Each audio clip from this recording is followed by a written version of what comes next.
Hey Internet, this is Nia coming to you live from my bed. It's a bunk bed, so the bar is on top. I'm not in prison. This is episode 5 of my vlog on today, May 31st, 2011. Today's vlog is going to be a little bit different. I'm not going to show you like the huge amount of junk I have or anything like that. Yes, that was in my bed. What I'm actually going to be doing today is a video review of the movie The Hangover 2. So bear with me a little bit. I've tried to do this one a couple times. Haven't liked it the way it's come out each time. So I'm on like take 4 or something now. Let me know. Constructive criticism. I'd always be a huge fan of that. So, The Hangover 2 stars Galifianakis, Helms, and Bradley Cooper. I was a huge fan of the first Hangover. I watch it all the time. It's one of my favorite movies. Not in the top 10, but definitely in the top 20. And I really always liked the premise of it, the concept of getting so drunk and so hammered that you just couldn't remember what happened the night before. So, The Hangover 2 follows that same premise. Bachelor party gone to mayhem, gone to pot, gone absolutely wrong. However, this one I didn't like as much as the first one.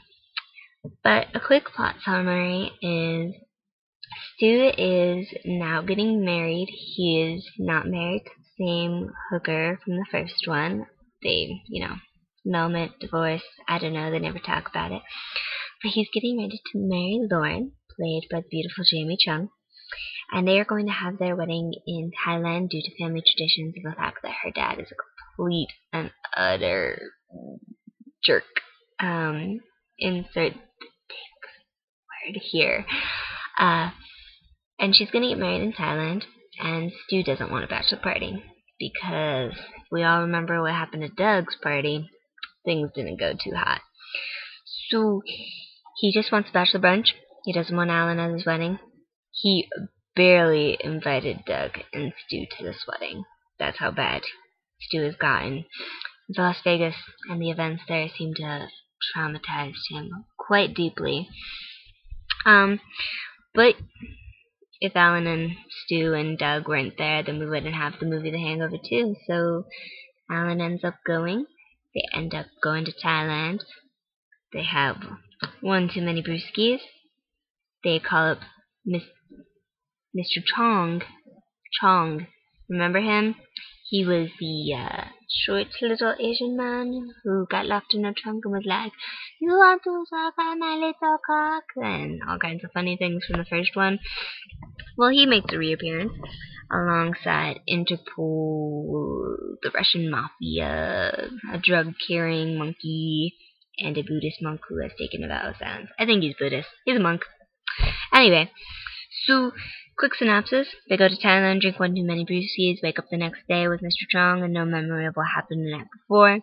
Doug is safely stashed away at the Thailand hotel where Stu is supposed to marry Lauren, because if Doug was in this movie, then it wouldn't be, same hijinks with the same 3 from the first. Stu, Alan, and...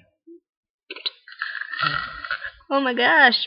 What the hell is Bradley Cooper? Doug. No, not Doug. Oh, forget it. Brain fart explosion. But Phil is his name. But so it follows their adventures, and this time instead of losing Doug, they've lost Teddy, who is Lauren's younger brother, and Lauren's father's favorite. Like, if he could probably take this kid and keep him in a little pouch in his belly for the rest of his life, he would. The kid's a genius. He's going to Stanford. He's 17 years old, and all of the pressure is on top of him. Now, going into the comedy of the movie, it is quite similar to that you found in the first Hangover, so if you're a fan of the first Hangover, you'll probably like this one. However, where I felt it hit a sour note was that a lot of the humor and all of the really funny parts had already been shown in the trailers, and that was strike one against it for me, because if you go to the movie and you've already seen all the jokes, what was the point of going to a movie? However, this time there was a lot more funny. There was like a a lot more risque funny parts. The first one kind of went for like that slapstick humor with a little bit of risque. This one was all over the top risky humor. I'm pretty sure that the animal rights organization had a field day with this one. You have a monkey who chain smokes, thinks that, yes, I did that motion.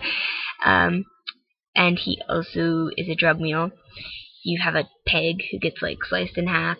So they probably had lots to say about this movie.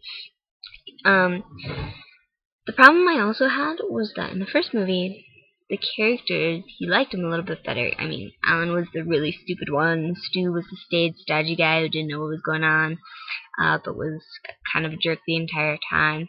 And Phil was the glue that held the two together.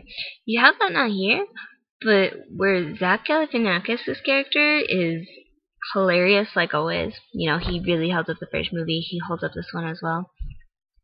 Stu's character, portrayed by Ed Helms, and it's not Ed Helms acting at all. Ed Helms does a great job, but Stu's character overall is a really big douchebag.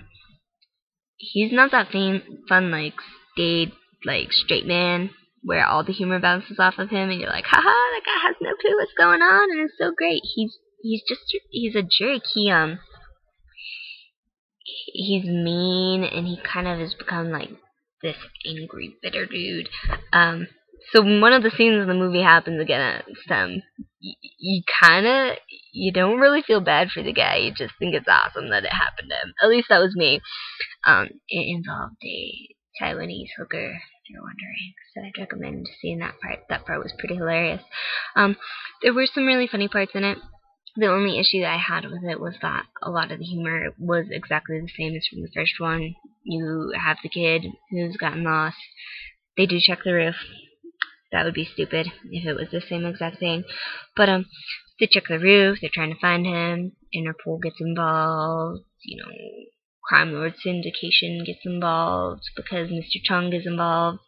And he was a ruthless crime lord from the first one. But where the first one has this sense of urgency, like, oh my gosh, what did these guys do the night before? What's gonna happen next? Holy shit, I don't know what's happening. This time it's gonna feel all contrived. Like, there were no scenes where, like in the first movie, where they're coming out of the wedding chapel and they just found out that Stu got married to a hooker. There's no scenes like that where they're having, like, just utter madness going on, and there's a baby crying, and she's like, somebody just a baby! And I know I'm comparing it to the first movie a lot, but you can't help but do that with a sequel. So, in comparison, The Hangover 1 is really good in comparison to The Hangover 2. It's kind of like this on a scale. I'd really recommend going to see The Hangover 2 if you're a fan of the first Hangover. If you weren't, don't go see it. It's the same exact thing. You're not going to like it. Now, speaking to the visuals, I really liked the fact that it started off in a beautiful Taiwanese hotel where they were going to get married, and then it transported over to the seedy underbelly of Bangkok, with a lot of dirt and everything. Overall, I think I'd give this Hangover, The Hangover 2, a B-. It had some really funny parts. Other parts just were supposed to be funny and I didn't find them funny, and I think that's the problem with a comedy. If you don't find certain parts funny, then why are you sitting in the theater?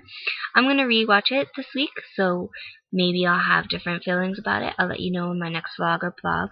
But right now, I'd say I give The Hangover 2 a solid B-. It's definitely a must-go see, but if you're feeling kind of not so sure about this one, I'd say wait until it comes out on the Red Fox.